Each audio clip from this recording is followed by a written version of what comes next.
19-20 साल की उम्र में हम सब यही सोचते हैं कि एक अच्छे से कॉलेज में एडमिशन लेकर अपना करियर सेट कर ले, एक अच्छी सी डिग्री ले ले, कुछ इंजीनियरिंग की तैयारी करते हैं तो कुछ गवर्नमेंट जॉब की। लेकिन क्या आपने कभी सोचा है 19 साल की उम्र में 1000 करोड़ की प्रॉपर्टी का ओनर बनने का? नहीं ना भाई, ये मेरी और आपकी बस की बात नहीं है। आज से 5 साल पहले हमने सपने में भी नहीं सोचा होगा कि ग्रोसरी जैसी चीज 10 मिनट में डिलीवर की जा सकती है, लेकिन इस इम्पॉसिबल मिशन को पॉसिबल कर दिखाया ज़ेप्टो ने। वैसे क्या आप जानना नहीं चाहोगे आखिर कैसे हासिल की होगी इतनी बड़ी अचीवमेंट? कौन है वो क्रिस जैसे सुपर पावर वाले इंसान जिसने इम्पॉसिबल को पॉसिबल कर दिया? क्या है उनका वर्किंग मॉडल जिससे आज हम सब शॉक्ड हैं? क्या है ज़ेप्टो की सफलता का राज? क्या ज़ेप्टो ने भी कभी फेलियर की मार खाई है? सब जानेंगे आज के इस वीडियो में। वीडियो का एंड तक देखिएगा और हमेशा की तरह चैनल पर अपना प्यार देना मत भूलिएगा, लाइक, शेयर और सब्सक्राइब करके।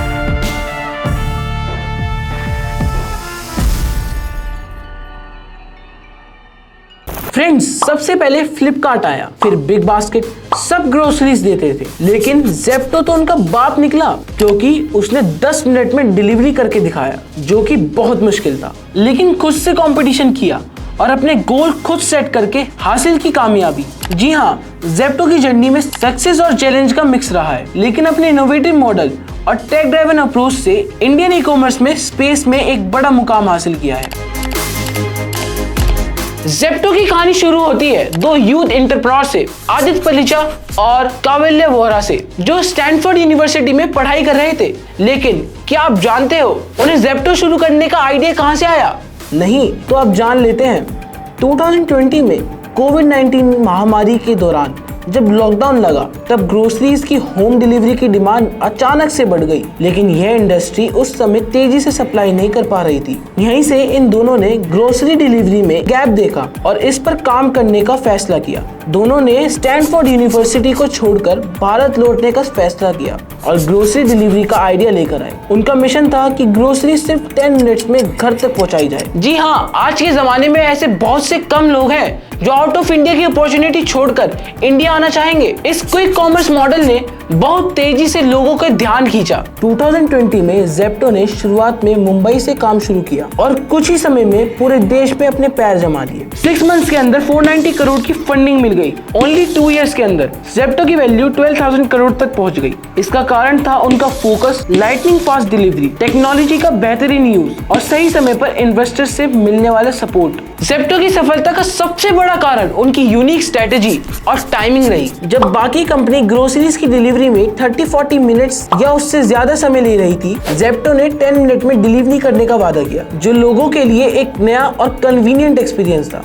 ज़ेप्टो का नाम ज़ेप्टो सेकंड से लिया गया है, जो समय की एक बेहद छोटी यूनिट होती है। इसका मतलब है कि वे लाइटनिंग फास्ट डिलीवरी का वादा कर रहे थे। उनका फोकस था कैसे कस्टमर्स को मिनिमम टाइम में ग्रोसरीज मिल सके। इस विजन के साथ उन्होंने शुरुआत में मुंबई में ऑपरेशन शुरू किया और धीरे धीरे अन्य शहरों में भी फैलने लगे। ज़ेप्टो ने माइक्रो वेयर हाउसेस की स्ट्रेटेजी अपनाई, जिन्हें डार्क स्टोर्स कहा जाता है। ये छोटे छोटे गोदाम होते हैं जो शहर के विभिन्न हिस्सों में स्ट्रेटेजिकली प्लेस्ड होते हैं। इनसे नियर बाय एरियाज में सिर्फ 10 मिनट्स की डिलीवरी की जा सकती है। इस मॉडल ने उनकी डिलीवरी टाइम को बेहद कम कर दिया और उन्होंने इस स्पेस में बेहद तेजी से अट्रैक्शन हासिल किया। 2023 तक ज़ेप्टो ने अपनी जगह भारत के यूनिकॉर्न क्लब में बना ली और 2 इयर्स के अंदर कंपनी की वैल्यू 12,000 करोड़ तक पहुंच गई। वहीं उन्हें कुछ फेलियर्स का भी सामना करना पड़ा, जैसे क्विक डिलीवरी लॉजिस्टिक्स और वेयर हाउसेस को मेंटेन करना काफी महंगा होता है, जिससे प्रॉफिट मार्जिन्स का दबाव बना रहता था।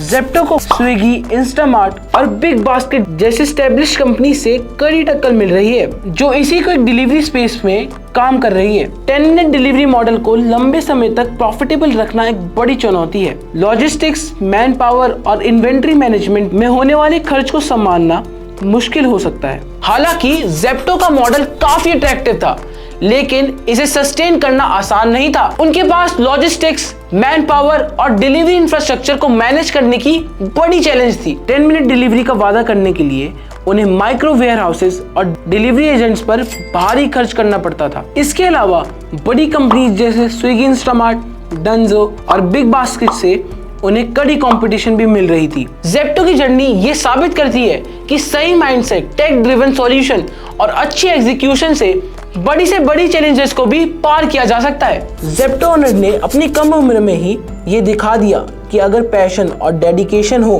तो कोई भी इम्पॉसिबल काम पॉसिबल किया जा सकता है। इसकी सफलता न केवल ई कॉमर्स स्पेस में एक नया ट्रेंड सेट करती है, बल्कि नए एंटरप्रेन्योर्स के लिए भी एक प्रेरणा है कि यंग एज में बड़ी सक्सेस हासिल की जा सकती है। चाहे मार्केट में कंपटीशन कितना भी टफ हो, अगर स्ट्रेटेजी यूनिक हो और टाइमिंग सही हो तो बड़ी से बड़ी कंपनीज को भी पीछे छोड़ा जा सकता है। फ्रेंड्स, मैं नैतिक कसाना फिर आऊंगा ऐसी ही मोटिवेटिंग और इंस्पायरिंग वीडियोस लेकर। हर दिन एक नया अवसर है कुछ नया सीखने का और कुछ नया करने का, तो यूं ही सीखते रहिए और लाइफ में सक्सेस हासिल करते रहिए। All the best, thank you.